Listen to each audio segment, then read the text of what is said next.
Today we'll be speaking about the matter of Anatta and rebirth.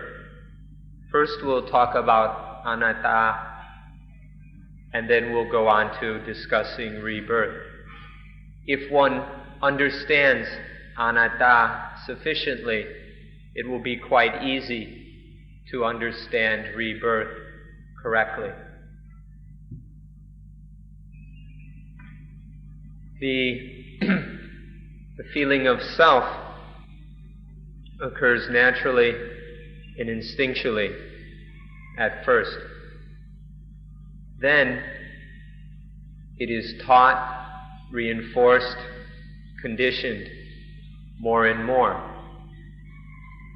This process of teaching, educating the idea, the belief in self, develops until it ends up in the belief in an eternal self or eternal soul or what have you. This kind of belief and teaching is quite common. When the Buddha arose in the world, however, he taught the opposite matter. He taught about anatta, not self. For the primitive levels of civilization, the people living in the forests and caves, they all believed in spirits and powers and ghosts and selves. And so this is a very common belief. It happens very easily, occurs very easily to the human mind. And so in relation to all those spirits and angels and demons and things, people develop all kinds of ceremonies and rituals and rites which they perform in terms of these spirits and selves and all that. Then as any civilization or culture or tribe or whatever develops, then the beliefs about self, about spirits also develop, and so do the corresponding ceremonies and rituals. And these develop until in India, in the time of the Upanishads,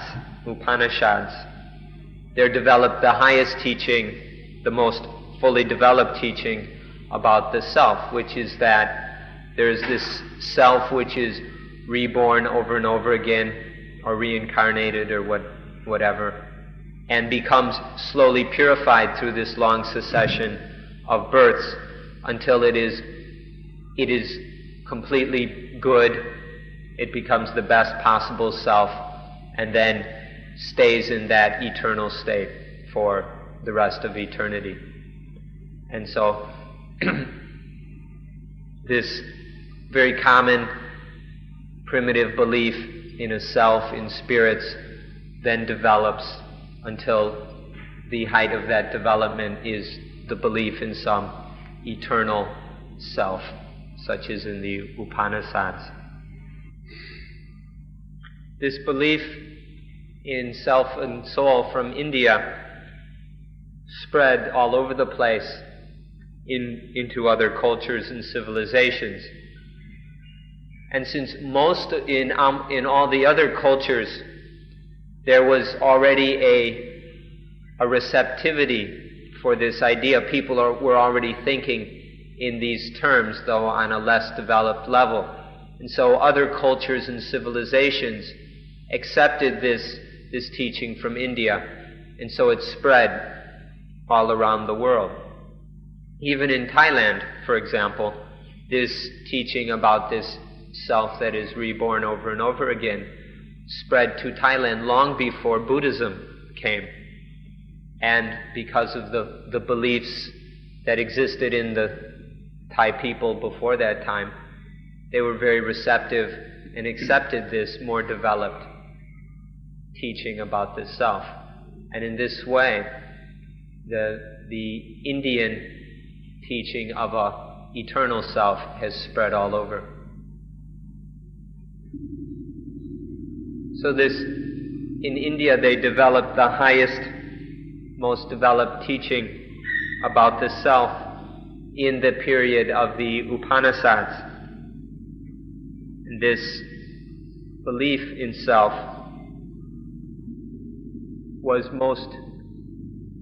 it developed most fully within the sect or tradition within Indian culture that is now called Vedanta. This was the highest ideas about a self, which they called the Brahman, or which is comparable to what is also called Paramatman. This was the highest teaching as represented in Vedanta. At the time of the Buddha, or just before the Buddha, this was considered to be the most perfect, most modern, most up-to-date teaching about the self, that which was contained within the Vedanta tradition. When the Buddha appeared, he taught something completely different. First of all, he taught that this atta thing, this belief, was wrong. It wasn't true. There wasn't really such a thing as they were talking about. And second, that the belief in atta, this illusion, was also the cause of dukkha. That all dukkha is based in belief in self. And so the Buddha taught anatta, or not self, because of these two reasons. One, because the teaching of atta is wrong, and two, because that belief in atta is the basis of all dukkha. And so the Buddha had to teach something completely different. We should also be aware, though, that in other groups or traditions there was some understanding of anatta, and they were talking about it somewhat, though in somewhat small and often insignificant ways.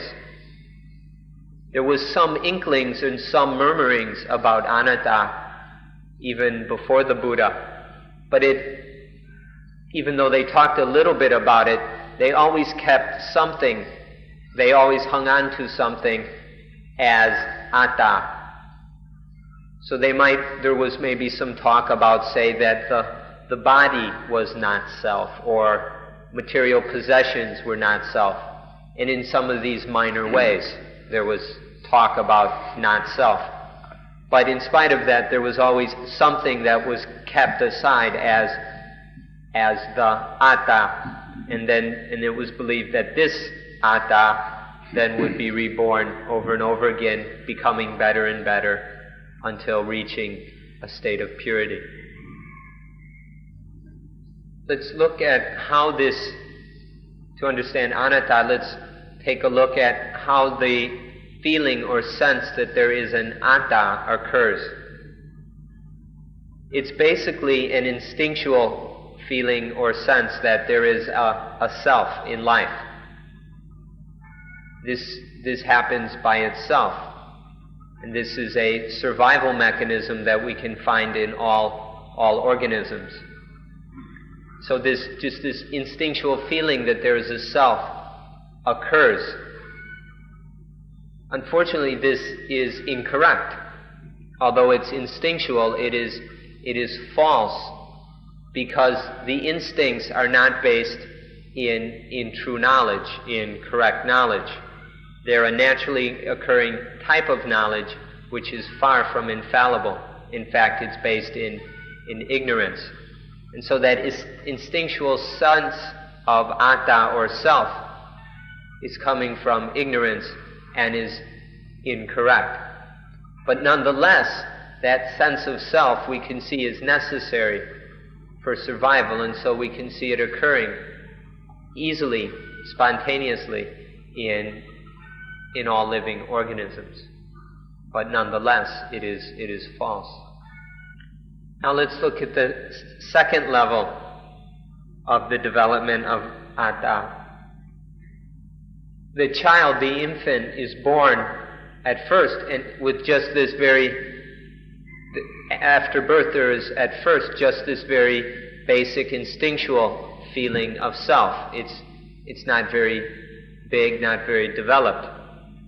But then the infant is surrounded and constantly making contact with all kinds of things which are giving rise to feelings and notions of good and bad, of agreeable and disagreeable, positive and negative. And all these surrounding things start to encourage, because of ignorance, the child doesn't have much knowledge. And so, because the child doesn't have knowledge to know better, all these things encourage that instinctual belief in self or feeling of self to grow and become stronger and stronger. This occurs through the power of ignorance. And then next, the third level of this development of atta, of self. Once it is developed to the second stage, then there is the part of atta that is, or that the further development that is educated, that is taught. This is the cultural conditioning every child receives from parents, teachers, other cultural elements, and including religion. And so from all these teachings, all this instruction the child is given, further develops and strengthens the belief in self. And so, until it becomes even a religious conviction that there is a self or soul, and so it grows to its fullest development, this third stage, through all the cultural conditioning of parents, teachers, and even religion. So, notice carefully that there are three main causes or conditions for this belief in atta and self. The first is the instinctual condition, just that basic natural sense of I, of a self. Then the second condition are all these surrounding things which stimulate in positive and negative, good and bad, agreeable and disagreeable ways. This then develops that atta further from just the natural instinctual level to what is becoming now ignorance, wrong knowing. This is encouraged through all the various positive and negative factors influencing, or which the child is confronted with. And then that sense, that ignorant sense of self that is developed, is further established and solidified and deepened through the teaching to believe in this thing, to actually, through our the instruction we receive, that we're taught to believe in this. And this occurs in all homes, in all families, in all religions, in the schools, in the temples, in the monasteries, the synagogues, everywhere, the churches. This then belief in self and soul is very firmly established and driven into the child's mind. And so then this ignorant understanding grows to its fullest extreme. So all of us have a basic foundation of this sense of self. And then this is developed through all the information, all the things we're taught. Every language, in fact, has self buried within it. All languages have some word for self, or ego, soul, whatever we want to call it. And many of our words imply a self. And so we can't use language without strengthening this belief in a self. And so this is so heavily conditioned into all of us, beginning with that just basic sense or feeling of self, that it's very difficult to let go of this, to abandon it, to give it up. And so even we find, in Buddhism, we even find talk of self. This is partly just because of the limitations of language. Even Buddhism, that teaches not self very clearly, still has to use languages that talk about self, They use words like I and mine. And so it's often very difficult for ordinary people to understand this. And even in other cases, we have to talk about, in Buddhism, we have to actually use the word self, atta, directly.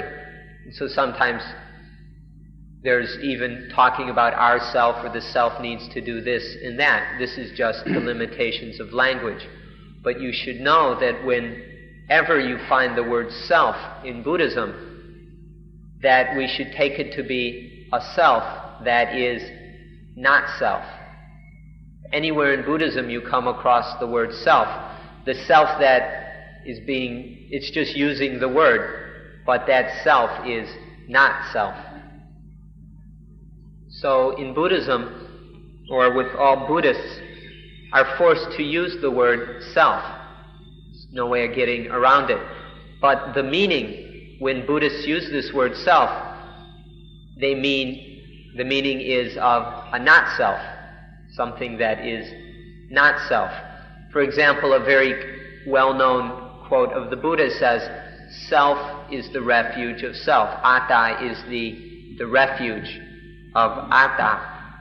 But this, to be understood correctly, has to be that atta is not a self, that atta is not self. This has to be understood. So when we say self is the refuge of self, what it means is that this self which is not self has to be its own refuge. It has to have this not self, this self which is not a self, has to have sufficient wisdom and understanding to realize that it's not a self. And when the self can see that it isn't a self, then all problems will cease. And this is what is meant by self is the refuge of self. That self is not a self. It's not self. It's not soul. Besides those who teach atta, and then those who teach anatta, there's a third group that teaches that there's no atta which is atta. They'll agree with that. But they also say that there's no atta that is anatta. In Buddhism, we can say the self is not self. But there's another group that says there's not anything that is self and there's not anything that's not self. They just say there isn't anything. These are the nihilists, those who deny the existence of everything. And this is a third group which is different, of course, than the Buddhist teaching. So regarding this matter, we can observe three approaches or three teachings. The first approach says that there is a self in the fullest meaning of the word self. They say what this thing self means, they believe in that completely. This is the first. The second says that this thing we call a self is not self. That there is something there. There is something. So when we say self, we're referring to something. But that something is not self. It's not a self. The third group denies that there's anything at all. It just says there's nothing. There's nothing at all exists. There's just complete emptiness. And this is the nihilists. So we can see the three groups. The group that teaches the existence of a self that is really a self in the fullest meaning of the word self or soul or ego or whatever word we prefer. Second, that the thing called a self is not self. You just can't find a real self in there, but we can use the word if we need to. And then the third group that says there's nothing there at all. There's just nothing at all. There's just nihilism. And these are the three groups or three teachings regarding the thing called self. So, if you'd like, there are three words or three terms that apply to these three teachings, and it would help you to remember them. The first, of course, is Atta, A-T-T-A, Atta. This is the teaching of a self that really is a self, is completely a self, completely a soul. That's the first. Then there's the middle teaching of Anatta. There's the thing called a self, but it's not self. And then the other extreme, the one extreme is the teaching that there's a self, there really is a self. And the other extreme is Niratta, N-I-R-A-T-T-A, Niratta, which is there's nothing at all. That there's that thing called a self, there's nothing even there that can be mislabeled as a self. There's nothing whatsoever. So there's Atta, which is one extreme, the complete self. Anatta, the Buddhist teaching, the middle teaching, the non-extreme teaching that that self is not self, and then the other extreme of nihilism, of nothing existing anywhere. If you can remember these words and understand their meaning correctly, it will be of great value to you. So we can see that one of these positions or teachings is to take the positive extreme, to take the positive to its extreme. The other is to take the negative extreme, and then there's one which is in the middle, which doesn't go to either extreme. So the positive extreme is to take existence and say that there is just complete, things exist completely, fully. And this is called Satsatati, Satsatati, often translated the belief or view of eternalism. And then the other extreme, or then in the middle, is the teaching that that thing everybody is calling a self or ego or soul, there's something there, but it's not self. This is the middle position. This is the correct understanding. It's called Samatiti, right understanding or right view. And then the third is to take the negative extreme, to take negativism to its extreme. And this is called Natika Titi, or that nothing exists whatsoever, to say there is no existence, nothing existing anywhere at all. So there's the positive extreme, Satsadatiti, the negative extreme, Natika Titi, and then Samatiti, the right understanding in the middle that things exist. There is existence, but it's not self. So not to go all the way into affirmation or all the way into denial. Now please be very careful when we talk about this Natika Titi, that negative extreme of nothingness, of nihilism. This means nothing, there is nothing existing at all, anywhere. Nothing, none of us exist. Nothing exists.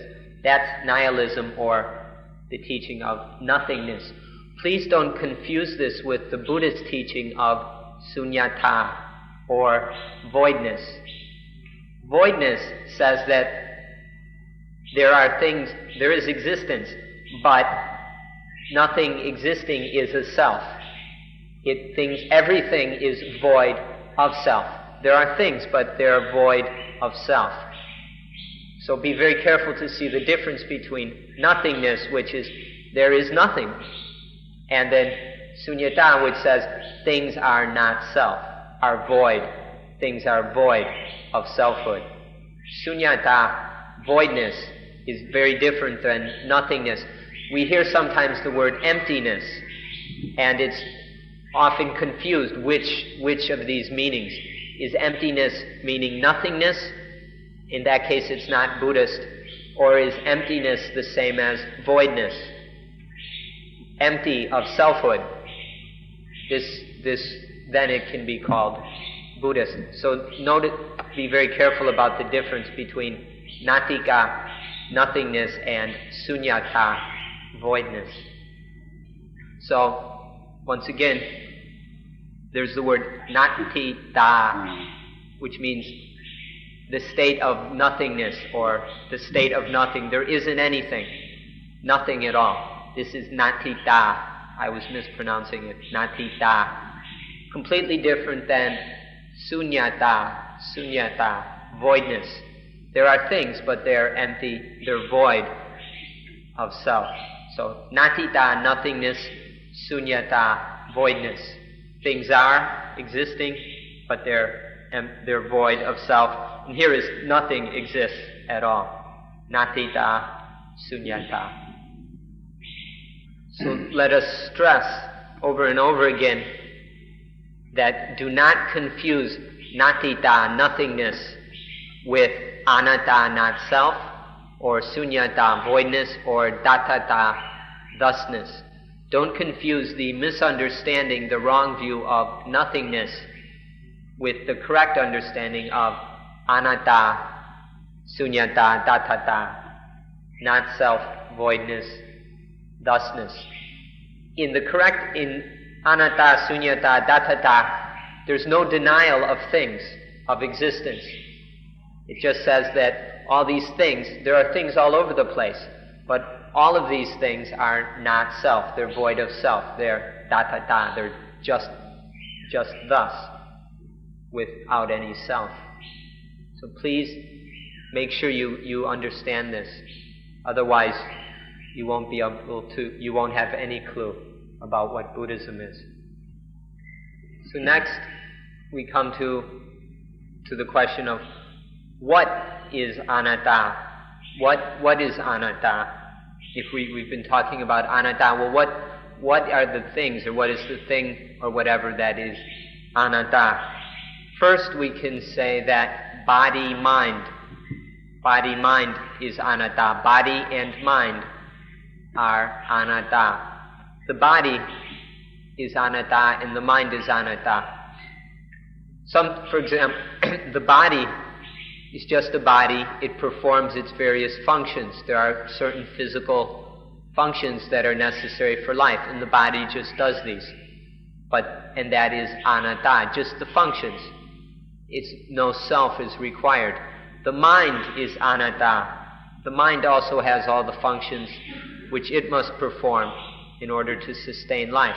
But in all those various things the mind does, there is no self, just the mind doing its work. So anatta is the body and mind are anatta. The body just feels, it has various sense organs and the ability to sense various things. This occurs because the body contains a nervous system. It doesn't happen because there's a self that feels. It's just the nervous system and all those chemicals and electrical impulses and all that. That's all not self. And then there's the mind, the non-physical part of life, doing all its various functions. And all of those take place without any self being required. There's just body and mind, two things. They can function perfectly well. There's no need for this third thing, this thing people call a self. There's just body and mind. This is what is anatta. If we talk in terms of two things, then we say body and mind is anatta. We can also talk in terms of five things as being anatta. These are the five khandas, or the five aggregates. The five khandas, or aggregates, are just a slightly more refined look at this thing we call body-mind. The first khanda is body. So the body can just do its functions, and it doesn't need a self to do it. The body just does its work by itself. That's rupa khanda, which is anatta, which is not self. Then there are other four khandas are all mind. Body and mind. Mind, being more complex, can be seen as four aggregates. The first of these is Vedana, or feeling. Feeling just happens. Feeling is a function or process that the mind does, and it happens by itself. It doesn't need anything else. It doesn't need a self to happen. Feeling is anatta. The next khandha, sanya khandha, perceptions, discriminations. This just happens by itself. It happens within and through itself. It's not dependent on some atta. So sanya is not self. Then sankhara khandha, conception, conceiving, thinking, emotions, all that. These occur. They're a function of mind. Or just, we could just say, a function which happens by and through itself. And this is not self. And then vijnana khandha, the sense consciousness. Another function which is not self. It's not dependent on something we might call a self for its occurrence. It just happens through and by itself. All five of these khandhas, body, feeling, perceptions, conceptions, and sense consciousness, all this is anatta. And now we come to the thing we call life. If we want to see two things, then we've got body and mind. And body and mind are anatta, or there's the five khandhas. And each of these khandhas, or all five of them together, or any combination or non-combination of them, is anatta. The five khandhas are anatta. Or if we want to just use one simple word, we can just say life. Body and mind is life. The five khandhas is life. And life is anatta. If we just want to say life, life is not self. Look carefully, examine life honestly with an open mind, and you won't find a self in there. It's just life. It doesn't depend on this extra self. Now we come to the word citta, which is usually translated mind, sometimes consciousness or mind-heart. You can translate it however you want. But the citta is the thing where all of life, its significance comes down to the citta, the mind. All things have to be known through mind. And so for this reason, because of the centrality of mind, of consciousness, there are many who say that this mind is atta, is self. But in Buddhism, we see that the mind is just capable of all this awareness, all these functions. It can do all these different things. That's just the way the mind is. The mind is like that.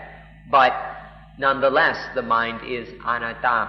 Although it can do so many different things, all those functions are just like that. They're just what they are. They're thusness. There's no self to be found in any of it. So the thing called citta is also anatta. And now we come to the highest thing that the mind can realize, the highest thing that the mind can penetrate. And this, in Buddhism, we call nibbana, or if you wish, you can call it the heaven or kingdom of God. Whatever you want to call it, this highest thing that the mind can know, can realize, can be aware of, that too is anatta. That nibbana, it's just thus. It's just what it is, but it's not a self. There's no self in it or related to it.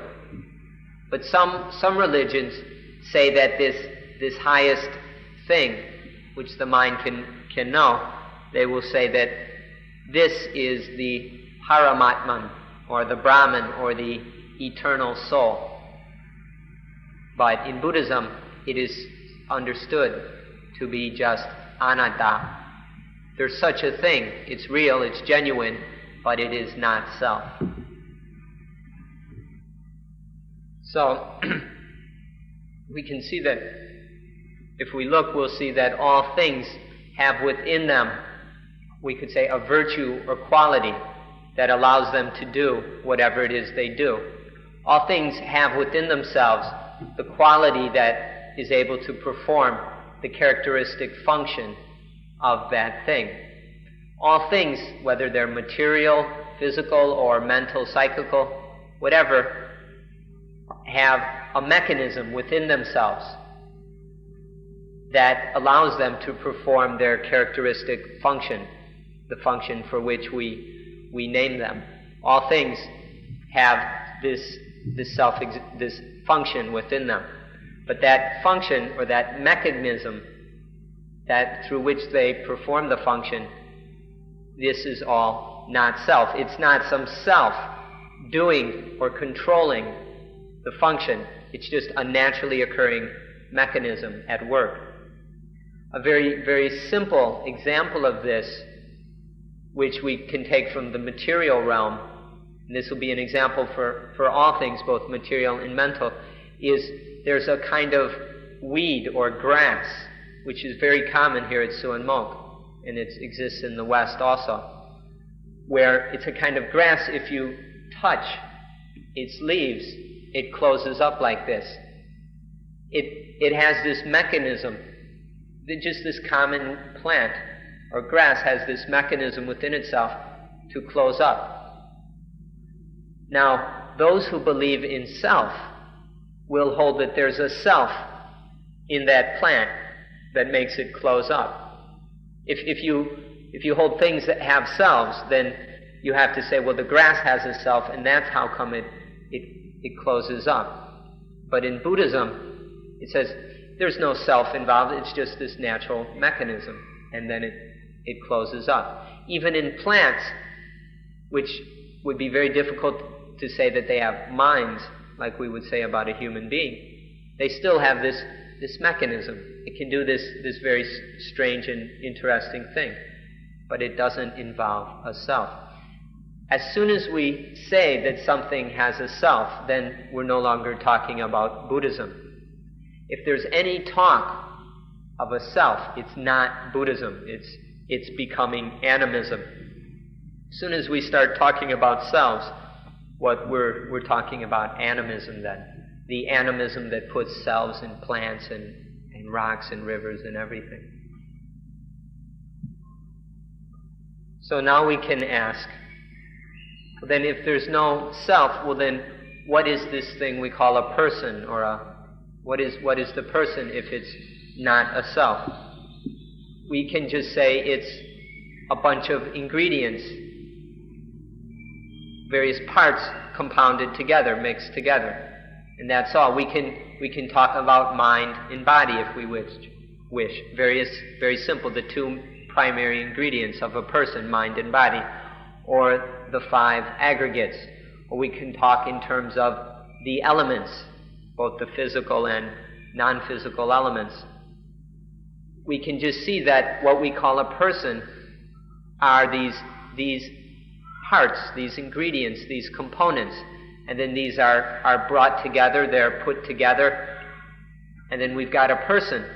But if all those little parts, elements, khandas, whatever, are not self, well then the combination of them is also not self. Just because you stick a bunch of little things together doesn't mean you've gotten a self, just because you can glue them together or hold them together for a little while. So whether this person, this life, with the body components and the feeling components and the perceptions and the thoughts and the sensory consciousness, all these different ingredients come put together, we call a person. But all those ingredients and elements are not self, and so the combination, the person, is also not self. So then we can ask, if so, then who acts? Who is the actor? Who does all these actions, all these physical and verbal and mental actions? Who is the actor? Who receives the result or the fruit of action, or what is sometimes called karma? Who receives the results of action, of karma? Who receives, who experiences happiness and dukkha? It's quite simple. And in fact, we don't even have to use the word who. We can just see that the mind thinks. It has the ability to think. So the mind thinks, and as a result of that thinking, there is an action, maybe a physical action or a verbal action. And then that action takes place and leads to some result. There is a result, there is a reaction arising from that action. Now, the mind that thinks is not self, and the body that acts is not self, the mouth that speaks is not self. So that action is also not self. It occurs, there is a genuine action, but it's not self. And then the reaction to that action is also not self. There's no who doing all this. It's just the mental thought, the mental action leading to a physical action or verbal action leading to a reaction, one conditioning the next. And all of those things are not self. The reaction, we can just say once there is the reaction, whatever comes into contact with it, that's who experiences it. But this is speaking a little bit sloppily to say whoever makes contact with that result, that reaction, that's who experiences it. To answer the question, who experiences the results of karma, which is, people are asking this all the time. But if we look more carefully, we'll see that there's one mind thinks, has the intention behind the action, and then that reaction is experienced by a completely different mind. From this moment to the next, it's a new mind. It's this mind and then another mind. And so the mind that experiences the effect or a reaction it's a different mind. It's not the same mind. It's not the self. It's not a who. Who implies self. And so whether it's happiness that's experienced or dukkha that's experienced, it's just a mind experiencing it, but it's not the mind that did it or that thought it. It's different minds after another going through these various experiences. And the feelings, the experiences, the mind, all of these are anatta, are not self. Now we come to the question, then what is reborn? What is reborn? You can ask who is reborn if you like, or ask what is reborn. This is the next question. But forgive us if we speak a little bit crudely. In fact, this question is ridiculous and crazy. It's really a silly question to ask what is reborn, or who is even sillier. Because if this in Buddhism, there's no point in asking such a thing. As we've been pointing out so far, if right now, right here, sitting here, there is no atta, well then how could there be some atta something that goes and gets reborn? If right now it's anatta, there's no atta anywhere, then there's no what or who to go and get reborn. So this idea that there's one person getting reborn, and this is what rebirth or reincarnation is all about, the idea that I, or you, or whatever, is going to go get reborn somewhere. That the same person is born again. This is ridiculous. If all of this is anatta, then there's nothing that can go and get reborn. So in Buddhism, there is no such thing as rebirth or reincarnation. There is birth. This is obvious. There's birth all over the place. Things are getting born all the time. You can see birth all around us. There's all kinds of things constantly being born. But there's no rebirth. It's never the same thing being born a second time. Every birth is new. So there's birth, there's loads of it. endlessly, constantly.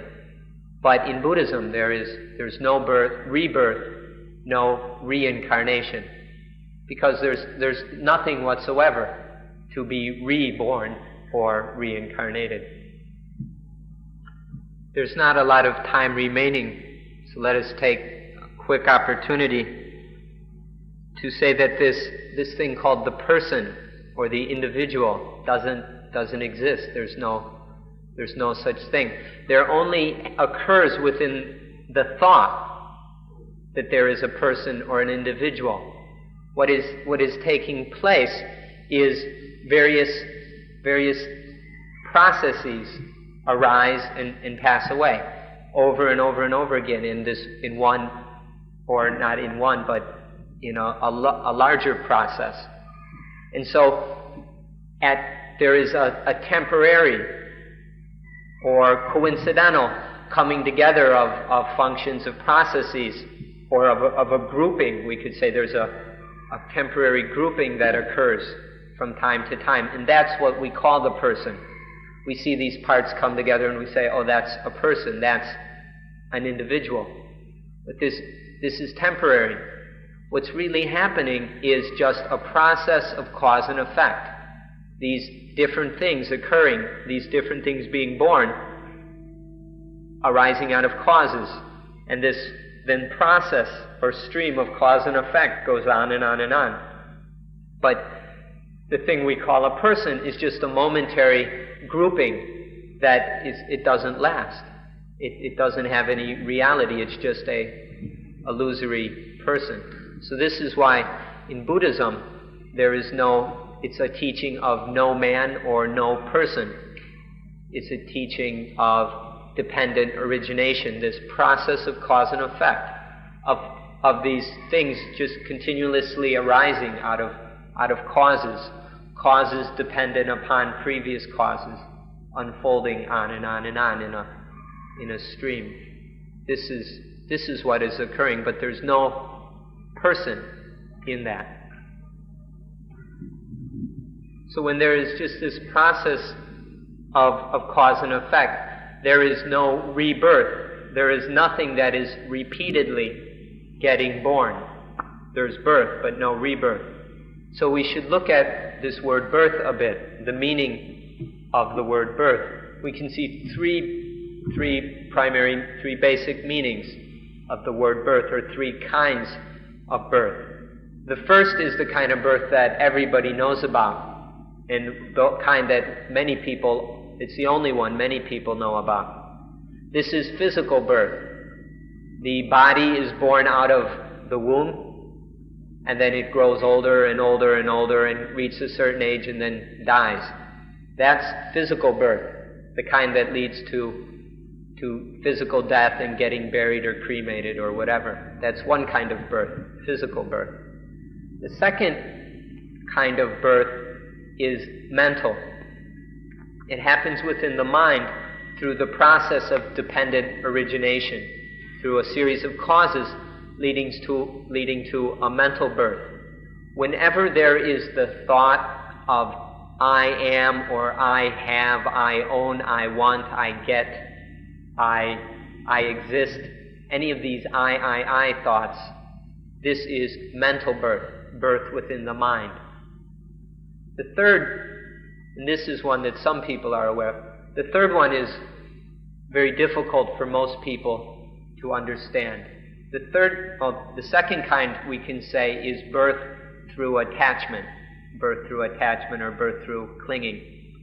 The third kind of birth is very difficult for many people to understand. When any of the ayatana, if you remember this word from the first talk, the ayatana, whenever they perform their function, that is birth. And when it stops functioning, then it ceases, or it goes out, it's quenched. So when the I performs its function, then I is born. When the I is not performing its function, then we say I ceases, or I quenches. When ear performs its function, ear is born. It stops functioning, ear ear extinguishes, and the same with nose, tongue, and so forth.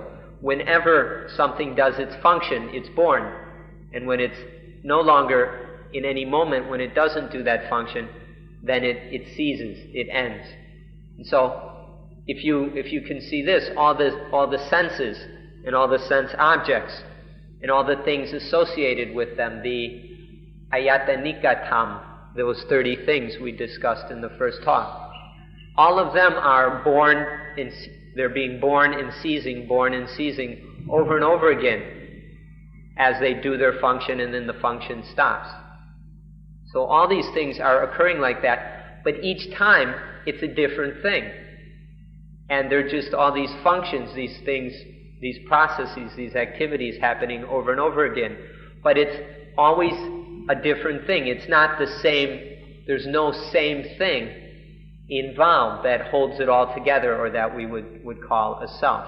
It's just this sense function, that sense function, occurring and ending, occurring and ending. And this is the third meaning of birth. So you should understand the three kinds of birth. Physical birth, the mental birth through attachment, the birth of I, of ego, and the third kind of birth, this birth of whenever there is a sense function, a sensory function.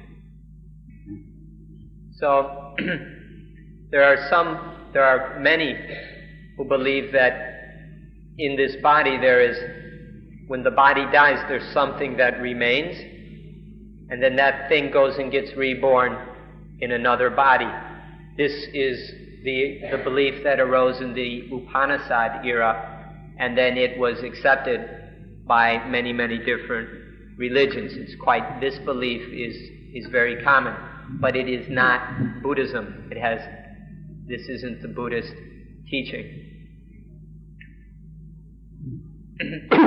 When Buddhism, the most fundamental principle in Buddhism is that in what we call a person, there is no person.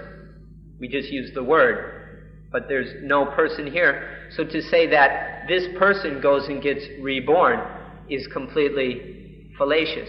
There's no person here, so there's nothing to go and get reborn. There's a birth here, there's a birth there, but it's a completely different person. It's not this person getting reborn over and over again, or this self getting reborn, because there's no self here. There's no soul here to go get reborn a second time. There's just birth and birth and birth and birth all over the place of all kinds of different things. So we can, whether it's, say, the body, physical birth, this body is born, and then it dies, and another body is born and dies. But the first body is not a self, so there's any other bodies that would occur in some later time are not a rebirth of the self, because the first body didn't involve a self. Or the mental kind of rebirth we talked about, the mind in which I is born, the I conception is born once, okay, and then that fades away, and then another I conception is born in a different mind. This mind, where the one I conception occurs, and then the next mind, even if they happen in very rapid succession, it's a different mind. It's not the same mind. It's not the same thing being reborn. There may be some similarities which confuse us, but it's a different thing happening. It's not rebirth. It's just there's a birth, a mental birth, a mental birth, a mental birth, sometimes in rapid succession, but different births, different minds. And that the ayatana, those sense functions, each time the I functions and then ceases and then functions again, it's a different I. Can you see how the physical I itself, from one function to the next, it's not the same I, or not the same ear, not the same nervous system, not the same brain. There's the constant change, so it's never the same. These functions are repeatedly happening, but it's never the same eye or ear or nose, tongue, body or mind that's doing the function. But when we have to talk about it, it's very difficult to explain. So whether it's the physical birth or mental birth through attachment, or just the birth of the sense experience, of the sense activity, the function, it's always brand new. It's just a birth. There's not something that repeats. There's no repeating thing, either in physically, mentally, or in the sense activity. It's just a birth, a birth, a birth, a birth.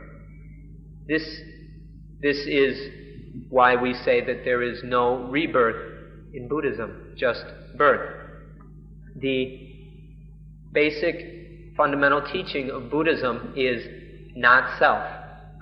We can say non-person, non-soul, whatever, non-ego. And so, how could there be something that is reborn? There's nothing to be reborn. There's just birth.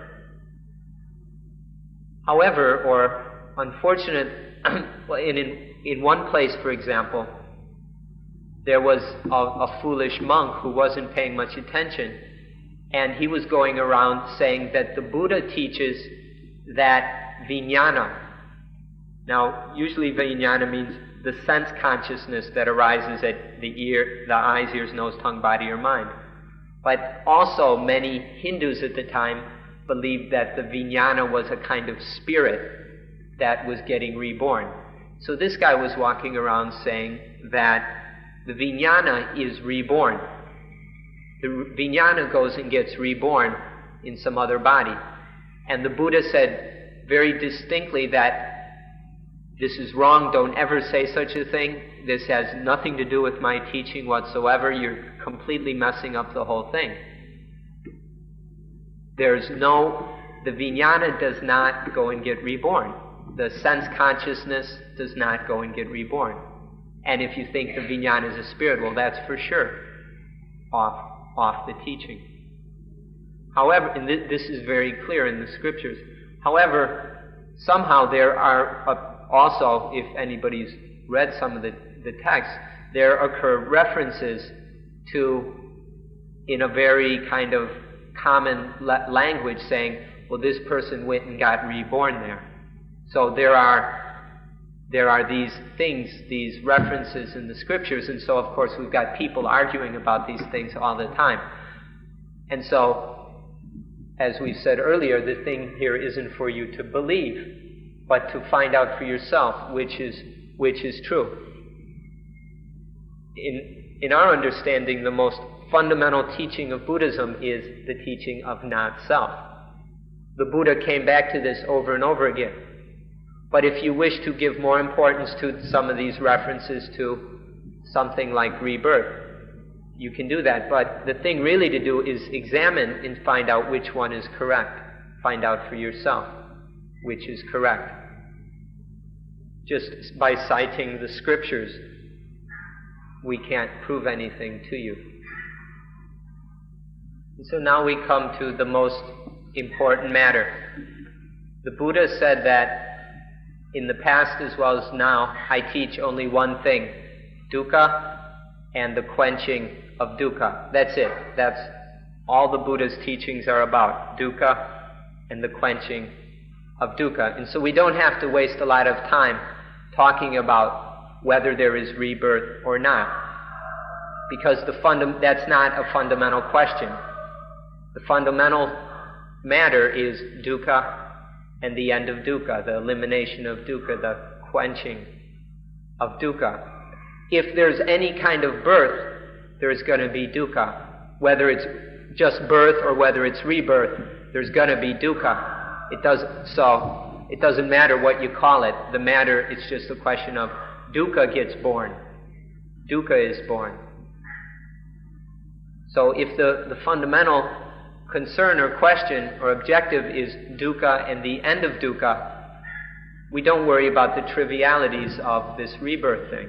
What is important is then how to quench dukkha, how to end dukkha. And this is why the Buddha taught anatta.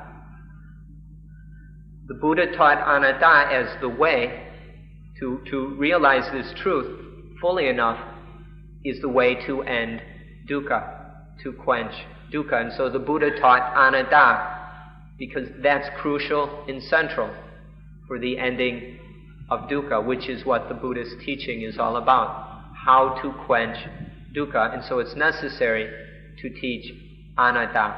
And arguments or discussions of things like rebirth are academic. They're not central to the primary issue. And so we can wrap this up by saying that if you understand anatta correctly and completely, then you will discover for yourself that there is no rebirth and no reincarnation. And that's the end of the story. And so we'll end today's talk here. It's now food time, and have to go and eat the food that the doctor ordered.